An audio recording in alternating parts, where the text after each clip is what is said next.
sasamantalahin ko na itong tanong ko na uli na to. Hindi sana ito yung tanong ko, pero kasi nandito na rin si Father at saka member din siya ng Charismatic, sasamantalahin ko po sana. Sige, go ahead. Yung natanong ko na po kasi ito dati, bro, kaso yun nga sabi ko nga noon, parang hindi talaga mapakali ba. So itong tungkol ulit, ito bro sa sa may speaking of tongues. Ngayon, binasa ko kasi uli itong 1 Corinthians. Pwede ko bang basahin bro yung 1 Corinthians 14 tapos verse by verse? Sasabihin ko yung yung pagkakaunawa ko, and then later on, pwede nyo bang i-explain sa akin kung ano yung mali doon sa sa pagkakaintindi ko? Ano babasahin mo? Unang Korinto. Anong version? Ay, ewan ko bro, apps lang tong bro, basta sandali. Hindi ko ang Biblia lang to bro, hindi ko alam kung Okay, pero okay, pwede mong i-compare lang bro kung tama ba sa inyong Okay, go ahead. Sige. Unang Korinto. Dito bro sa sa 14, simulang 14 tapos simulan ko sa sa verse 2. Sapagkat ang nagsasalita ng wika ay hindi sa mga tao nagsasalita, kundi sa Diyos. Sapagkat walang nakakaunawa sa Kanya, kundi sa Espiritu ay nagsasalita ng mga hiwaga. So, bro, yung pagkakaintindi ko dito, bro, kasi ang sabi kasi dati, na-explain dati ni Bro John Ray, kailangan merong wika na it's either na English, Spanish, or kung ano man yun. Kumbaga, specific sa bawat country ba.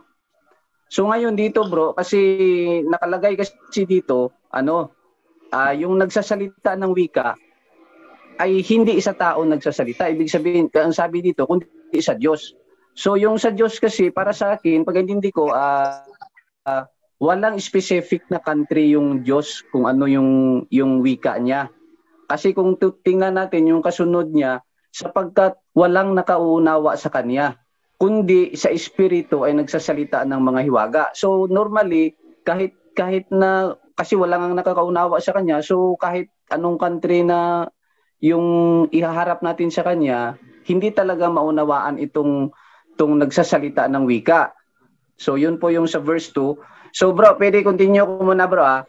So Bro John, basahin mo muna sa verse 3 bro. Kapatid, basahin mo natin sa 9, direkta do sa 9. Gayon din naman, kung hindi ipinangungusap ninyo ng dila ang mga salitang madaling maunawaan, paanong matatalos ang inyong sinasalita sapagkat sa hangin kayo nakikipagsalita, magsisipagsalita?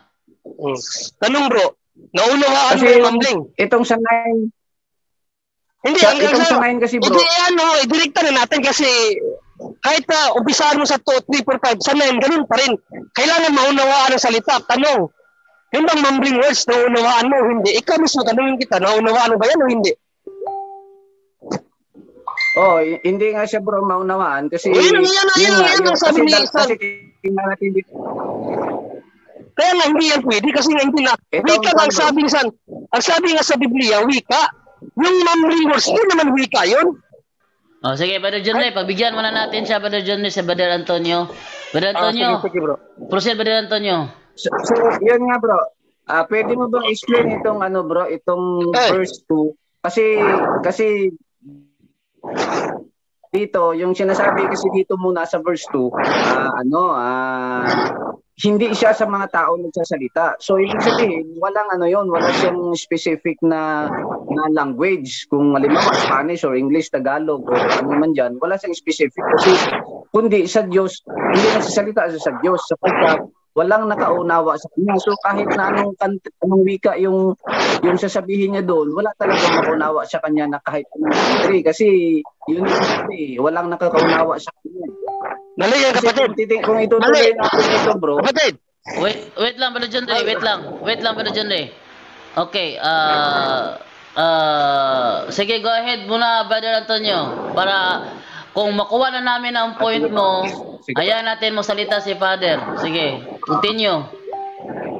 Sige po.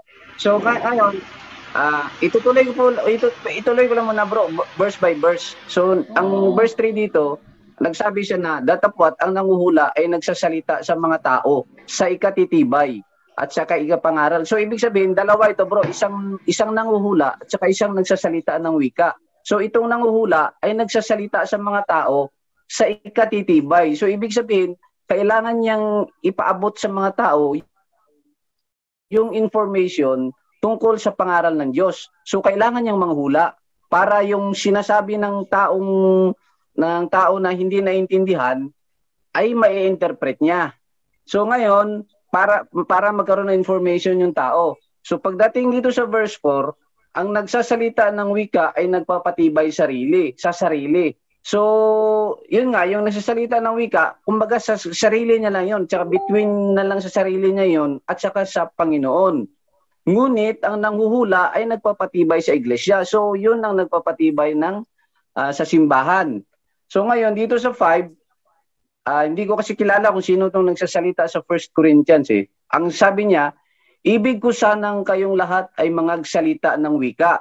So, gusto niya magsalita ng lahat tayo, pinapangarap niya. Datapwat, lalo na ang kayo'y magsipanghula. So, ibig sabihin, pinapangarap rin niya na sana na lahat tayo makapagsalita ng wika, pero mas maganda sana yung magsipanghula rin. So, meron talagang pagkakaroon ng separate yung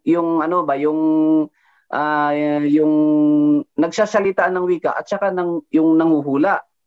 At sabi niya, at lalong dakila ang nanguhula kaysa nagsasalita. Po, ibig sabihin, dakila rin yung nagsasalita ng wika. Kaso, mas dakila nga lang yung nanguhula. Kasi naintindihan siya. Maliban kung siya'y magpaliwanag upang ang iglesia ay magpatibay. So, ibig sabihin, yung sinabi niya, yung nagsasalita ng wika, kung kaya niyang ipaliwanag, ibig sabihin, sabi niya, dakila din yung nanguhula. Pero, yung nagsasalita mas lalo sana kung kaya niyang magpaliwanag yung yung iglesia para mapagtibay yung yung simbahan. So yun po bro. Paano kaya yun? Ready ka na makinig sa sagot? Sige po, ready na po. Father RJ, ikaw yung bro, pwedeng paki-explain muna pwede mo muna pa-explain sa akin yung yung pagkakaintindi ko doon sa doon sa verse 2 na yun nga, yung nagsasalita ng wika ay hindi sa tao nagsasalita. So sa Diyos ang nagsasalita. So kapatid, sabit lang. Wait lang ba John Ray? Wait lang ba John Ray? May tatanong lang ako bro. Yung bang explanation mo kapatid? Yung bang explanation mo yun ba yun sa pahayag ng simbahan o sa sarili mo lang unawa? Bale kasi bro, actually bro. Tanong, direkta, wag ka na magpaliwanag. Tanong ko lang. Ay, sa akin po yun bro. Sa akin po yun. Sa akin sa sarili mo nawala. Wait lang. Makibasa mo muna bro dyan ang Proverbs 3:5. Wait lang. Yung Proverbs 3:5 kapatid na Antonio, wag kang mag-rely sa sarili mong unawa. Ha? Ang Proverbs 3:5, huwag kang mag-rely sa sarili mong unawa. So, ayan din, sumagot muna si Father RJ kasi siya yung hinihiling mo sumagot sa iyong katanungan. Pag ako pinasagot mo sa iyong katanungan, tiyak ko, gaya ni Jun, hindi mo rin magugustuhan. Father RJ?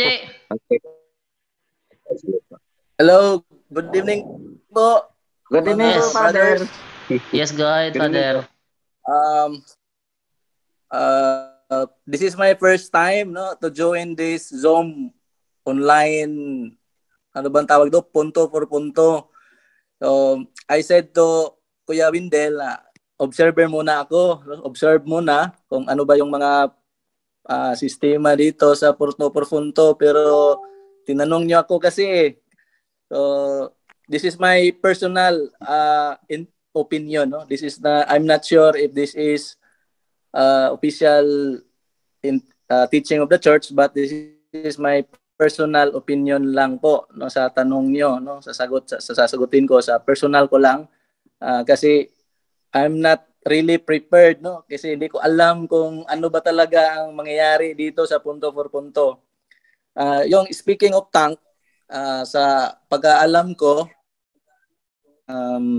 na they refer or ang reference or origin niyan, pagkakalam ko, yung after the Pentecostes, yung hindi ko alam kung ano yung exact na Bible verse or biblical text. Basta after the Pentecost, yung descent of the Holy Spirit, yung 12 apostles ay nagsasalita sila ng iba-ibang mga lingwahe, no? Mga dialects and languages, different languages. Kaya parang doon nagsimula na i-imitate, ginagaya yung speaking of tongue.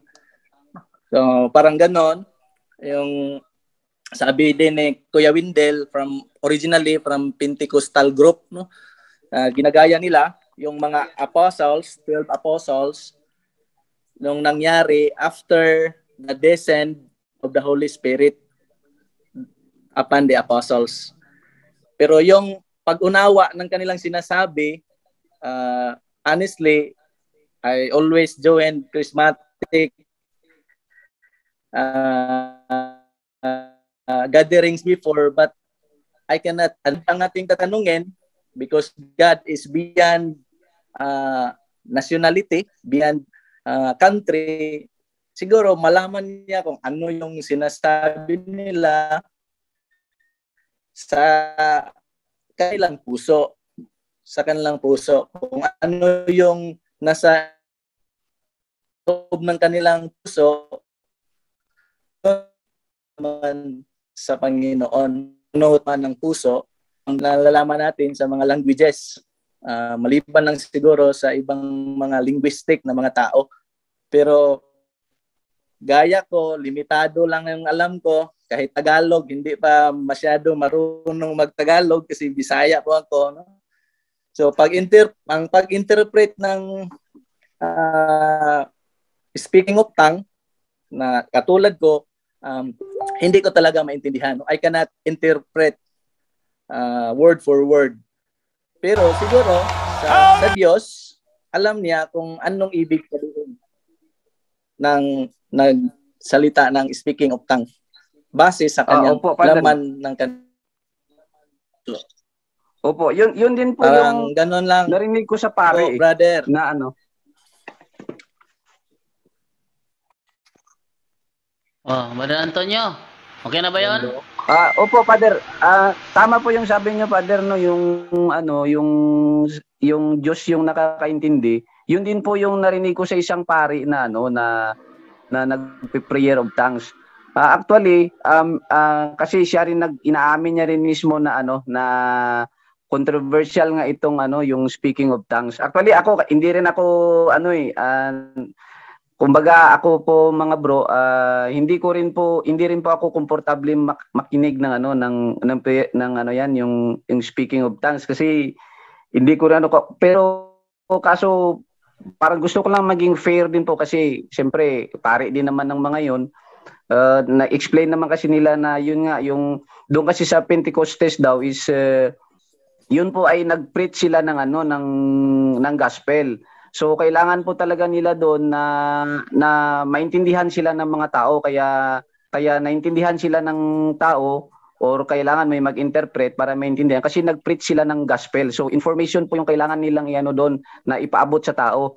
Yung sinabi po kasi doon sa sa may mga nagka-charismatic is nagpe-prayer sila. So sarili nila nagpe-pray sila doon sa Panginoon. At saka yung evidence ng isang pare doon na one time na na-experience niya, nagpe-pray in tongues siya, yun nga, yung shalala siya. Tapos nagulat siya pero alam niya kung ano yung sinasabi niya sa puso niya. Ngayon, nagulat siya nung merong isang kasamahan sila doon na lumapit sa kanya para sabihin sa kanya kung ano yung mga sinabi ng pari. So nagulat siya na paano nalaman ng tao na yun yung sinabi niya. So doon ako na-trigger na dapat ko rin sigurong i-consider yung yung kung ano yung point nila na bakit sila nagkakaganyan ba. Kumbaga, siyempre pagka hindi ko naman po kasi consider yun, parang normally po ako bilang hindi ako ganun kadaming alam sa ating religion, parang napapasama po kasi yung tingin ko sa mga member ng Katoliko na mga pari. So kaya gusto ko rin pong hindi naman sa gusto kong ipaglaban, pero gusto ko lang po talaga maliwanagan ba para at least yung hindi ako nag-iisip din ng masama sa kanila ba. So yun po yung kaya ko po tinatanong. Mukhang matagal ka na pinaliwanagan. Nagbigay na ako ng comment, nagbigay na si June rin ng comment, nagbigay si Brother Wendell ng comment. Ayun, nag-play pa si Brother Wendell ng kay Padre Nonet Legaspi.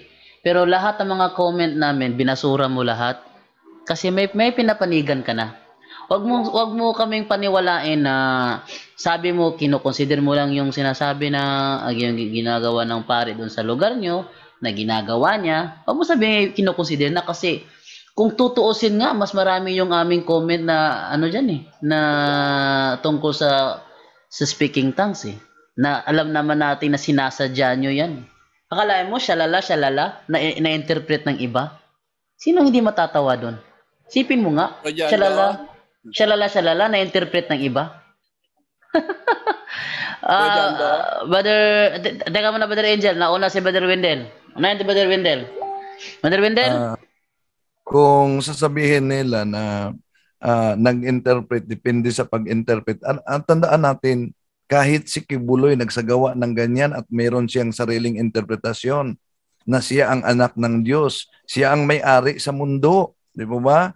Lahat na kaluluwa dadaan sa kanya. Pakinggan muna natin. Yes, Lord! Hallelujah!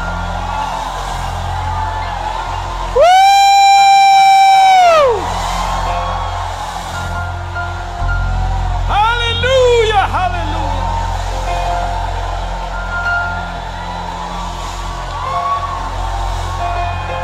Praise your name! Praise your name!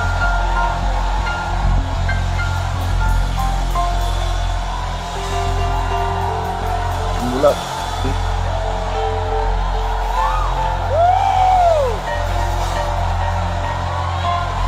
Ano po ba ang interpretation? Ruparayaha! Likarama! Rukarama Chika! Lakarama Kisukumata! Rikara!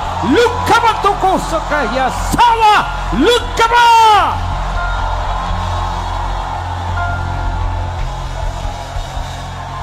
Hallelujah! Hallelujah! Lang yan sa palaging ginawa nila ni Kibuloy, at hindi lang sila si Kibuloy gumagawa dyan. Kung tingnan natin ang aral ng simbahan tungkol sa speaking of tongue, no? Ito po ang pahayag. Okay? Basahin natin, no? The gift of tongues. The gift of tongues is an extraordinary gift. Sa mga theologian ito gift of the Holy Spirit. According to theologians, it is not the ability to speak different languages.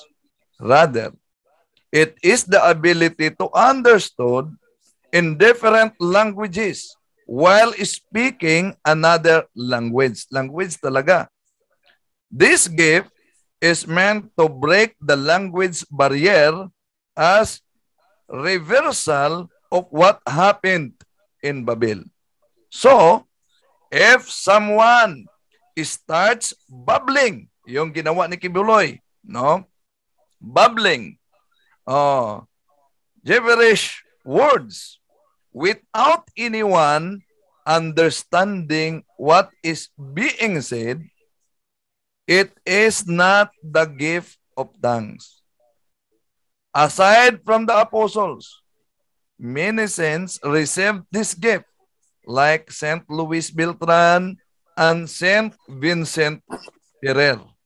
So, yun po ang ayon sa mga theologians. Pero, si Saint Vincent Ferrer, ay hindi po sila kung tingnan natin, balikan muna natin si Father, yung explanation ni Father, dahil ang exorcism kasi, yung Philippine Association of Catholic Exorcists, under po sa umbrella ng Episcopal Commission on Liturgies and Episcopal Commission on Doctrine, Faith and Doctrine. No? So ito po ang paliwanag ni Father Nunit. Balik natin ha. With regards to demonic intrusions into these prayer communities, particularly during the seminars, when we have this baptism of the Spirit, the so-called baptism of the Spirit, the first objection is always this: Catholics, we already have received baptism. There is only one baptism, and there is that baptism as a sacrament, a sacramental baptism. To use the term baptism of the Spirit is very confusing. Okay, but again, that is beside the point. But you see, I noticed that it is during this baptism of the Holy Spirit when these participants who already been baptized as Catholics start reacting differently, because they were trained ahead of time to roll their tongues and to receive the gift of tongues, and then they start behaving erratically, like they start rolling their tongues and vocalizing gibberish sounds. We are familiar with this because we see this often. There are some priest friends I know who are in the charismatic movement who also teach the congregation to roll their tongues. But you see, this is against the Catholic Church's teachings. Lumen Gentium number 12 tells us never to even seek or ask for extraordinary graces. The thing is, in these charismatic movements, they do not make the distinction between ordinary grace and extraordinary graces. For them, everything is just grace. So like when they speak in tongues, they don't understand actually what they're saying. Oh, definitely. It could be like conjuring other spirits. Well, it's not just the conjuring of the spirits, but I think the problem is they start associating this gibberish tongue speaking into this is the language of the angels, or this is a gift of the Holy Spirit, as experienced by the first Pentecost in the first Pentecost during the account in the Acts of the Apostles. But the truth is that was glossolalia that they are doing. This Pentecost movement, this speaking in tongues, modern day speaking in tongues experience is simply glossolalia. Glossolalia is speaking in gibberish tongues. That was not the experience of the apostles. The Acts of the Apostles, we read the account of Saint Luke listing all the other language groups that they were there. We were Elamites, we were Arabic, we were all of them. So these were actually languages spoken by people, not gibberish language. So in other words, there's a danger to doing that, right? So what do you advise the people, those who are in prayer communities, with regards to this? I always say, they should stop this. They should stop conducting workshops, because there is actually a separate workshop on tongues. They call it the workshop on tongues. They teach people how to roll their tongues. This is really ridiculous. Why? Because if we consider, for example, ng mga dalubhasa sa exorcist, dahil alam po ng iba't ibang mga exorcist ang mga kaso na may mga nag-walking possessed ng mga ganito, no? At kahit na diyan sa kay Father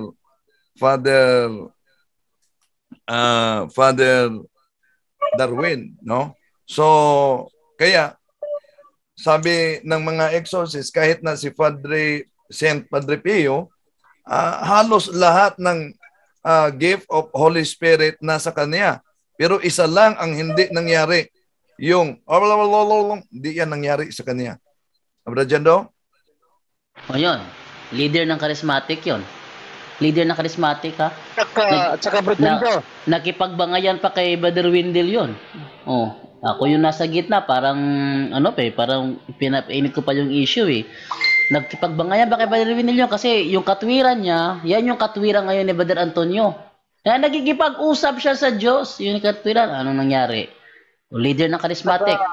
Bro Jendo, magbigay comment na ako doon sa sinabi niya kanina, bro, na hindi kailangan maunawaan ng tao dahil sa Diyos ka nagkipag-usap. Kaya kapatid, mali yan. No, kasi yung si Apostol Pedro at ang mga apostol nag-speaking of tongues sila, naintindihan ng mga tao. Pakibasa mo dyan sa, doon sa Acts 2:7 hanggang 12 bro. 2:7 hanggang 12. Bro, yung nga, yung sa Apostoles kasi na yun, nag-preach kasi sila ng gospel. Ngayon, yung sa charismatic naman, ang ginagawa nila, hindi sila nagpe-preach, kundi nagpe-pray sila ba? Hindi man magmamanifest. Hindi magmamanifest ang Holy Spirit, bro, kung hindi sa gawain ng pagpapahayag ng salita ng Diyos.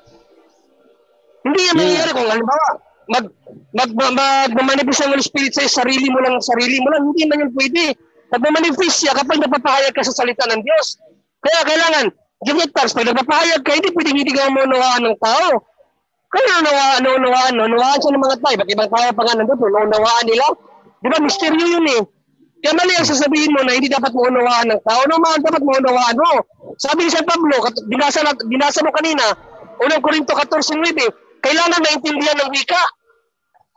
Brother John Ray, matagal ko nang kinakausap si Antonio, hanggang ngayon, ganun pa rin. Ibig sabihin, sirado na isip niyan. Wala na ako bang... Bro, hindi naman bro. Ako, for the sake lang, in fairness lang bro ba? Kasi... Hindi bro, hindi in fairness bro, kasi may mga example kami. Di na kami dumadaldal ng daldal lang eh. May example kami. Meron kaming mga batayan. Pero binabasura mo lahat yun dahil lang sa dyan ka pabor sa yan ang kasing ginagawa mo eh. Kaya pilit mong inilalabas. Kalahin mo, dami namin nagsalita. Si Father Nonet Legaspi, exorcist yun. Pati yun, basura yun sa'yo. Sabi ni Father Nonet, stop it. Ayun, tanungin kita. Nang sabi ni Father Nonet, stop it. Mag-o-obey ka ba o hindi? Pakisagot. Bro, pakisagot mo na. Kung may-explain sa akin yung kung may-explain sa akin yung verse 2 hanggang verse 5 ba? Ang sabi sa hindi kasi ang sabi sa verse 2, hindi kasi satisfied doon eh. Verse 2 hanggang 5. Ang sabi sa verse 2, kasi biblical kasi bro eh. Kaya kapatid, ang sagot doon yun yung nasa 9. Sa 9 ka dumiritso para maunawaan mo mabilis. Basahin mo yung 9 bro dyan do. Ayaw nga niya. Ayaw, bro, ang verse 2 connected sa 9. Ayaw mong ituloy sa 9 kasi gusto mo lang manatili sa 2. Ibig sabihin, sirado nga. Matagal ko nang sinabi sa iyo, sa kanya to eh. Ayaw pa rin paniwalaan. Eto, tanungin kita kapatid na Antonio. Sa lahat ng mga nakikinig ngayon, pag kinausap mo ba ang Diyos gamit ang lingwahe mo, hindi kanya maintindihan? Pakisagot. Maintindihan bro. Maintindihan? Maintindihan. Ba't ka ba mag-speaking tongues? Maintindihan ka naman pala. Hindi, sa akin na naman bro, yung pakisagot. Yung sa Bible ba, yung pakisagot. Kasi sa Biblia, hindi ko yun bro masagot. Sa Biblia, hindi ko yan masagot bro kasi sa ngayon kasi yung binabasihan ko muna sa ngayon yung mga member din natin Katoliko at saka yung binasa doon sa Bible nga yung verse 2 hanggang 5 kahit ituloy pa natin hanggang 9. Kumbaga, hindi lang kung maliwanagan sana ako doon bro sa verse 2 hanggang 5 muna. Ang kahit ituloy hanggang 9 hindi mo naman yun bro kasi hindi naman ako member ng charismatic kahit liwanagin natin ayaw pa rin maniwala eh. Ang sabi dito, ang nagsasalita sa iba't ibang wika ay sa Diyos nagkikipag-usap at hindi sa tao sapagkat walang nakakaunawa sa kanya. Ngunit nagsasalita siya ng mga hiwaga sa tulong ng Espiritu Santo. Walang nakakaunawa sa kanya. Sa ngayon ka ba dahil walang nakakaunawa, wala interpreter? Sa ngayon ka ba? Wala nakakaunawa sa niya kasi wala siya interpreter? Pakisagot. Oo, hindi ngayon, wala interpreter. Ikaw, may interpreter ka? Kasi ang sabi nga niya, sa Diyos nga rin siya magsasalita eh. Nauwi na sa Diyos na lang siya magsasalita kasi wala nakakaunawa sa kanya. Tanong, alin ang nagpapatibay sa iglesia? Sabi ni Apostol Pablo, ang speaking tongues o ang mag-lecture? Sagot. Kasi may dalawa doon yung pinagtitibay. Isang iglesia at saka isang sarili. Asan yung sinasabi mong dalawa pinatitibay? Yung sinabi doon, yung nagsasalita ng wika ay nagpapatibay sa sarili. Sarili tapos lang. Yung isa naman, sa sarili. Kaya nga dalawa yung bro. Alin ang nakakahigit doon? Yung nanguhula o yung nagsasalita ng iba't ibang wika? Yung nanguhula, pero kasi sabi niya Alin? masigit na dakila yung nanguhula. Ibig sabihin, Alin sa dalawa? dakila rin yung yung Alin sa dakila rin dalawa? yung nagsasalita ng wika. Kaso mas dakila nga lang. Kaya nga sinabi niya mas dakila. Ibig sabihin yung isa dakila rin, kaso yung isa mas lang. Ibig mo bang sabihin ang babbling words sa'yo ay panguhula? Hindi bro, bro, Ibig genre. mo bang sabihin ang babbling words sa'yo panguhula? Ay, hindi bro, bali di ba yung siya lalayo. Ka, Bro, misunderstanding yan sa'yo kasi ang sinasabi ni panguhula, hindi naman yung panguhula yung Bro. siya lalalala. bro, genre. Bro, genre. Hindi yung panguhula, bro. Bali, yung isa ang tinutukoy niya na panguhula, yung ginagawa natin, nagle-lecture tayo, yun ang mas dakila. Yun ang mas dakila. interpret ba? Bro, ang sa Dakila kasi yun. bro, sa Pero yung nagsasalita ng wika, dakila rin siya. bro, ang dating Biblia kasi nakasulat doon nanguhula. Yung atin sa dating Biblia, ang tawag dito is panguhula. Ngayon, meron ka ba talata na ini-encourage ni Apostol Pablo ang tao na mag-speaking tongues? Brother Antonio? Yun, wala bro, wala akong nakita nun. Kumbaga sa ngayon nga, gusto ko lang talaga maliwanagan doon sa ngayon nililiwanagan ka namin. 5. Nililiwanagan kita sa verse 2, ibig sabihin nun, nasa Diyos ka na lang makipag-usap kasi walang nakakaunawa sa'yo. O ngayon, wala nakakaunawa sa'yo, alin ang mas mahalaga? Patibayin mo ang iglesia o patibayin mo lang sarili mo? Dalawa bro, dalawa. Kasi ang sabi nga Mas doon sa mahalaga 1 Corinthians, ang tinatanong ko sa iyo, mas mahalaga. Hindi ko tinatanong kung anong mahalaga. Tanong ko sa iyo, alin ang mas mahalaga? Pakisagot. mas mahalaga yung sinabi doon na manghula. Ngayon, dahil mas mahalaga, Pero hindi ibig sabihin na mali yung nagsasalita ng wika. kaya nga dinidiscourage, Kasi di ang ba? pangarap, Wika ka ng wika, kapatid. Tanong yun bang babbling words? Wika yun, hindi. Sagutin mo na kami. Babbling yan. kaya nga bro, Siya lalala eh. tinatanong ko sana yung verse 2. Kasi doon kasi ang pagkakaintindi ko kasi sa verse 2 doon, wala talaga yung wika na sinasabi mo na merong country na halimbawa yung Spanish or English or Tagalog, wala doon eh. Anong unawa mo sa wika? Anong unawa mo sa wika? Rajando, Yes, brother. Wika ng Wendell. Anong wika ng Diyos? Na naintindihan mo sa sarili. Ano ang wika ng Diyos? Kahit bro, kahit wala dito sa mundo, may Anong wika? Anong wika ang ginamit ni Kristo nang kausapin niya si Saulo? Anong wika ginamit niya? yung maintindihan ni Saulo. Anong wika ginamit niya nung kausapin niya si Saulo? Hindi ko alam bro, hindi ko alam yan. Hindi ba Hebreo yun? Hebreo? Aramaico ang mother tongue ni Jesus. Kasi si Saulo. Kinausap niya si Saulo sa wikang Hebreo. Nasa aklat ng Gawayan. Kinausap niya si Saulo sa wikang Hebreo. Diba? Ngayon, nang sinagot siya ni Saulo, ano ang ginamit niyang wika? Brother Antonio, nang sumagot si Saulo, ikaw ba yan, Panginoon? Anong ginamit niyang wika? Wikang hindi ko yun alam bro. Wikang naiintindihan? Sinabi kasi doon, nagsasalita sa hiwaga kasi doon eh. Ang sinabi doon sa verse 2 Paulit, sinabi ko na nga sa iyo na ang verse 2. Okay na bro, okay. Sinabi ko na nga sa iyo na ang verse 2 sa Diyos na lang siya nagkikipag-usap kasi walang nakakaunawa sa kanya. Kaya sa Diyos na siya magkikipag-usap. Kaya nga sabi ko basahin ang wika para maunawaan niya kasi kailangan talaga maunawaan ang wika. Sa nuwede, kaya sabi ko, bumiritso ka sa nuwede. Brother Tata? Okay, makisawsaw na lang ko kahit anong explain natin, malinaw naman yung explanation ni Father Nonet Legaspi, hindi pa naman niya tanggapin. Ang sa akin lang, basahin ko lang din, paki-comment brother kung ano ang unawa mo, kay may sarili kayong unawa eh. Akin basahin ang 27 hanggang 28 sa 1 Corinthians 14, 1 Corinthians chapter 14, 27, 28. Aking basahin din. Paki-explain kung ano ang comment mo, ha? Kung may magsasalita sa iba't ibang mga wika, sapat na ang 2 o 3, salit-salitan sila.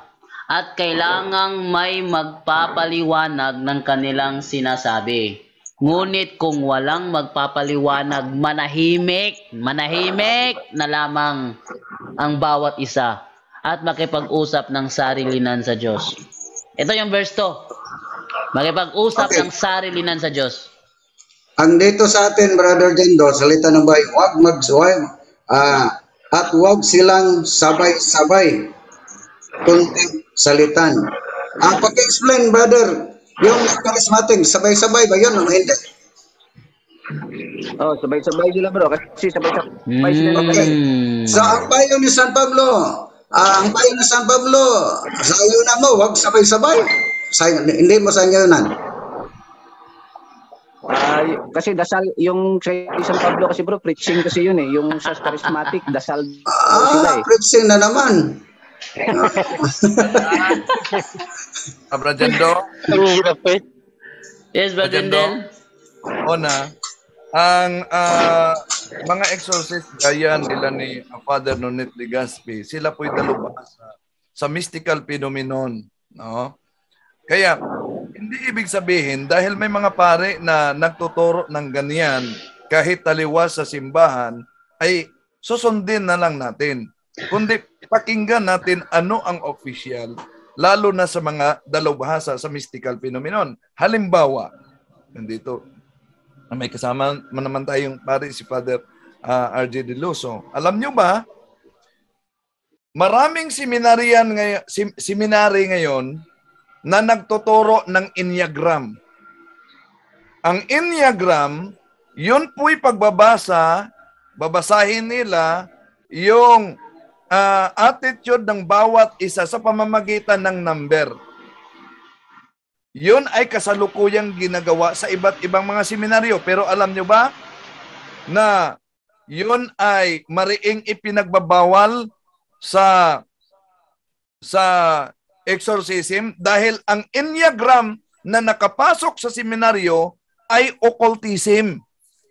Kaya merong Carmelites Monastery na nag-practice ng Enneagram, si Monsignor Fred Kreckenbeck na exorcist sa Cebu, mismo ang nanguna para mag-renounce sila.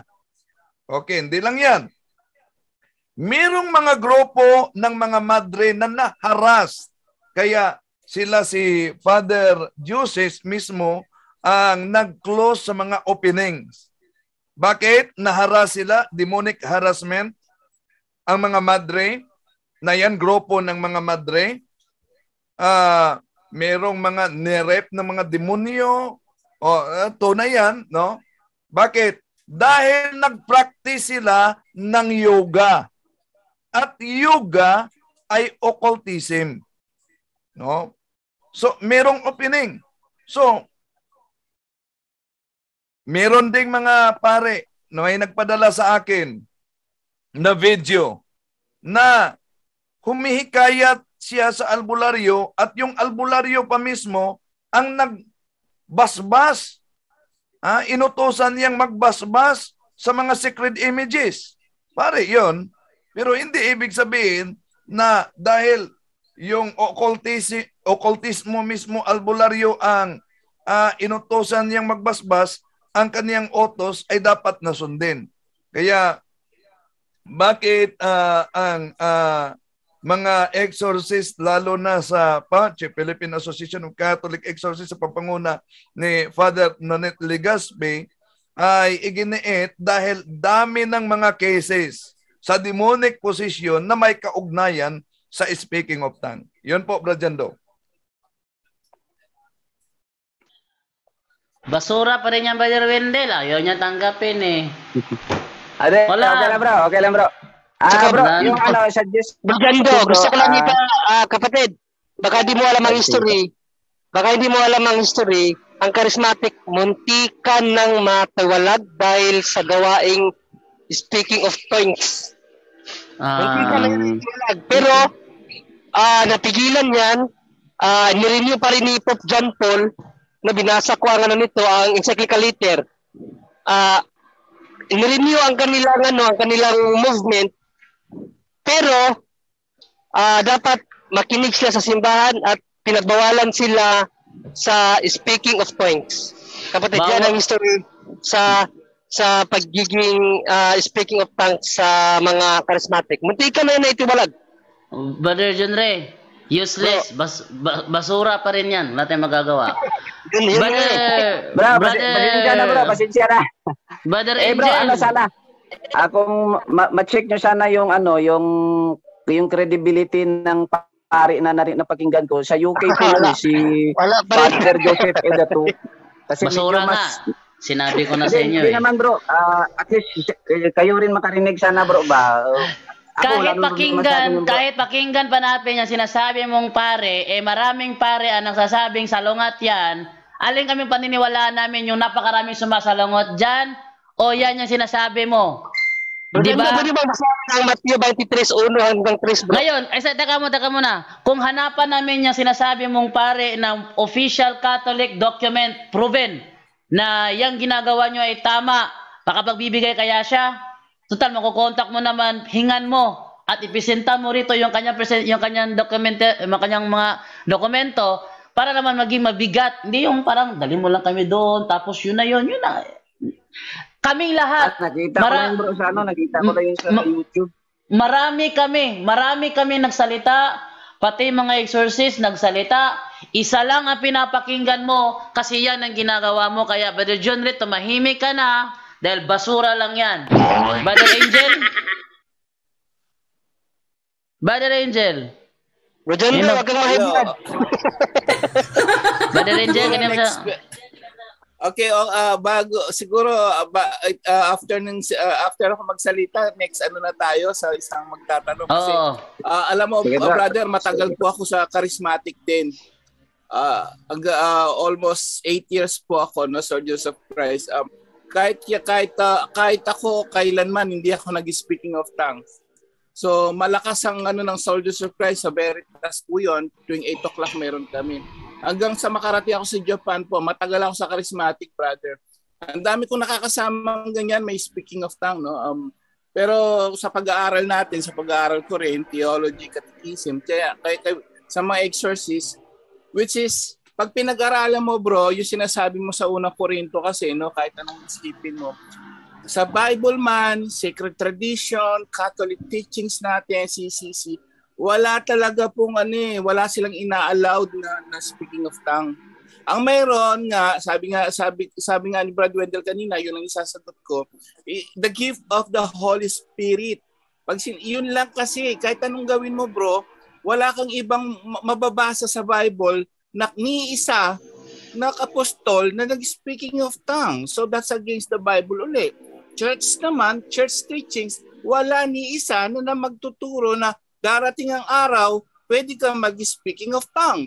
No. In the Bible, ang Espiritu po kasi, ang binibigay niya, yung gift of understanding, gift of wisdom, gift of knowledge.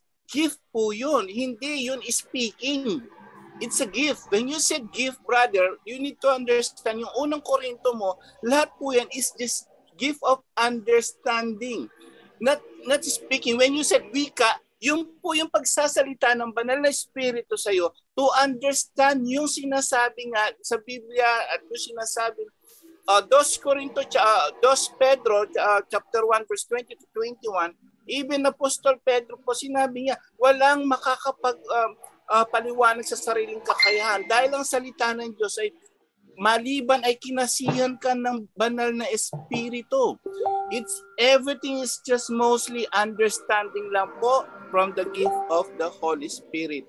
Okay, so please stop nyo po. Ako po marami akong nakikitang ganyan, but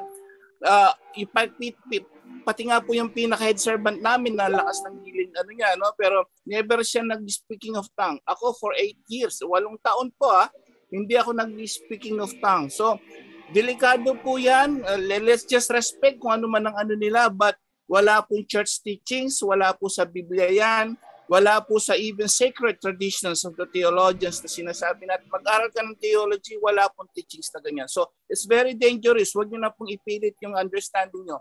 It's the gift of the Holy Spirit lang to understand po yung Holy Scriptures. Yun lang po. Next, ano na po tayo sa susunod magtatanong.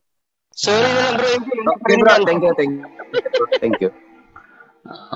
Wala pa rin yan, Bro Angel. Basura pa rin yan. Tumahimik ka na lang. Tumahimik ka na lang.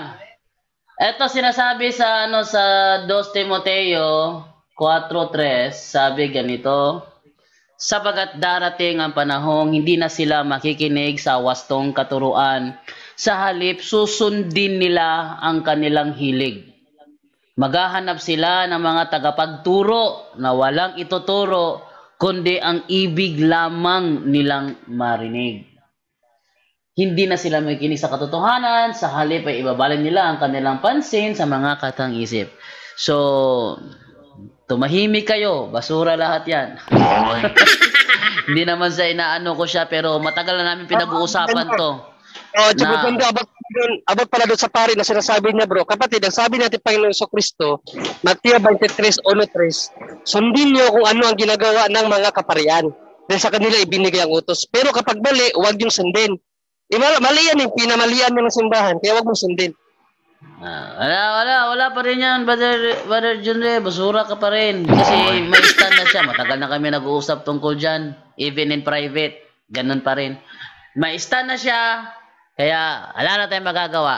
Tumahimik na kayo. Okay, sunod naman natin ang isang magtatanong naman si... bali wala, basura lahat eh. Kinausap ko na siya, kinausap ni Ate Edna, kinausap ng mga supporter, kinausap ni Brother Wendell, kinausap mo, kinausap ngayon si Father RJ, kinausap na rin siya. Si Father Nonet, sa pamitan ng kanyang lecture, parang kinausap na rin siya. Pero lahat yun basura. Kasi yun ang gusto niya pakinggan, yung parang sinasabi niya, wala, tumahimik kayo. Wala tayong magagawa dyan. No? Useless. Brother Romano Marlo. Marlo eh. Ano ba to?